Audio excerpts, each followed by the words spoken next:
দেশভাগের বিভীষিকা বোঝাতে পশ্চিমবঙ্গের বিজেপি সরকারের মুখ্যমন্ত্রী 13-14 আগস্ট যে কর্মসূচি ঘোষণা করেছেন তা আসলে বিজেপির উত্তরসূরি হিন্দু মহাসভার বিভীষিকাময় দেশভাগের ঘটনাকে বিকৃত করার অপকৌশল মাত্র।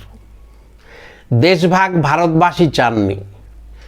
1923 সালে সাভারকর তার হিন্দুত্ব গ্রন্থে প্রথম এই দ্বিজাতি তত্ত্বের উত্থাপন করেছিলেন। 1937 সালের 30শে ডিসেম্বর বিনায়ক দামোদর সাভারকর বলেন সভাপতির ভাষণে যে হিন্দু এবং মুসলমান দুটি পৃথক জাতি। 1939 সালের 17 থেকে 19 ফেব্রুয়ারি খুলনার প্রাদেশিক সম্মেলনে সাভারকর বলেন এদেশের নাম হিন্দুস্তান, এখানে হিন্দুরা থাকবে, অন্যদের থাকতে গেলে থাকতে হবে অতিথি হয়ে। এসবের সুযোগ নিয়ে মুসলিম লীগও দ্বিজাতি তত্ত্বের নাম করে পাকিস্তানের দাবি তুলল। আবার কংগ্রেসের আপোষকামী নেতৃত্ব অতি দ্রুত যাতে ক্ষমতা পাওয়া যায় সেই লোভে দেশভাগকে সমর্থন করলো। এই তো ইতিহাস। ইতিহাসবিদ রমেশচন্দ্র মজুমদার তাই বলেছেন তার স্ট্রাগল ফর ফ্রিডম গ্রন্থে যে দেশভাগের সাম্প্রদায়িক চিন্তা যেটা গড়ে উঠেছে তার জন্য মূলত দায়ী হচ্ছে হিন্দু মহাসভা। এই ইতিহাসকেই তারা বিকৃত করতে চাইছেন। শুধু কি তাই, আমাদের দেশের ব্রিটিশ বিরোধী আন্দোলনকে স্বাধীনতা আন্দোলনই বলে মনে করতেন না আরএসএস হিন্দু মহাসভা। গোটা ভারতবর্ষব্যাপী যে ভারত ছাড়ো আন্দোলন গড়ে উঠেছিল ঐতিহাসিকভাবে তার বিরোধিতা করে ব্রিটিশকে সহযোগিতা করেছিল হিন্দু মহাসভা। এই ইতিহাসকে কি ভুলিয়ে দেওয়া যায়?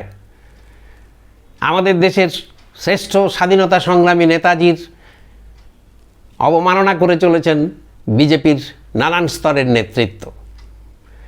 রামপুরহাটে নেতাজির নামাঙ্কিত রাস্তার নাম পর্যন্ত পাল্টে শ্যামাপ্রসাদ করা হচ্ছে রাতারাতি। রামমোহন থেকে রবীন্দ্রনাথ নবজাগরণের সকল মনীষীদের অবমাননা করা হচ্ছে। আর এদিকে মুখ্যমন্ত্রী ঘোষণা করছেন বিধায়কদের বিধানসভা অফিস সেবা কেন্দ্রে যদি নেতাজির ছবি রাখা যায় তাহলে মাসে মাসে 30,000 টাকা বরাদ্দ করা হবে। এ কি দ্বিচারিতা নয়? এবং তারই সাথে জনগণের রক্ত জল করা টাকা, ট্যাক্সের টাকা তাদের অফিসের খরচের জন্য ব্যবহার করা নয়? ইতিমধ্যেই আপনারা জানেন যে জরুরি অবস্থাকালে যে আরএসএসের অনেকেই মুচলেকা দিয়ে বেরিয়ে এসেছিল তাদেরকে সম্মান দেওয়া এবং তাদের মাসে মাসে 10,000 টাকা করে জনগণের টাকা থেকে পুরস্কার দেওয়ার ঘোষণা করা হয়েছে। এ কি টাকার সদ্ব্যবহার?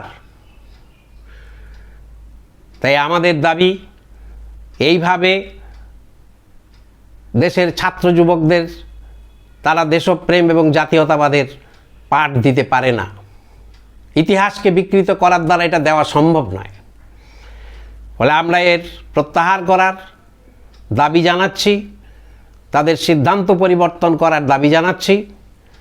তারই সাথে ইতিহাস সচেতন নবজাগরণের উষালগ্নে বাংলার যে ভূমিকা ছিল তাকে স্মরণ করে, তার ঐতিহ্যকে স্মরণ করে নেতাজির অবমাননা, নবজাগরণের মনীষীদের অবমাননা, টাকার এই ধরনের ব্যবহার, ইতিহাসকে বিকৃত করার অপচেষ্টার বিরুদ্ধে সর্বস্তরের মানুষ এগিয়ে আসুন।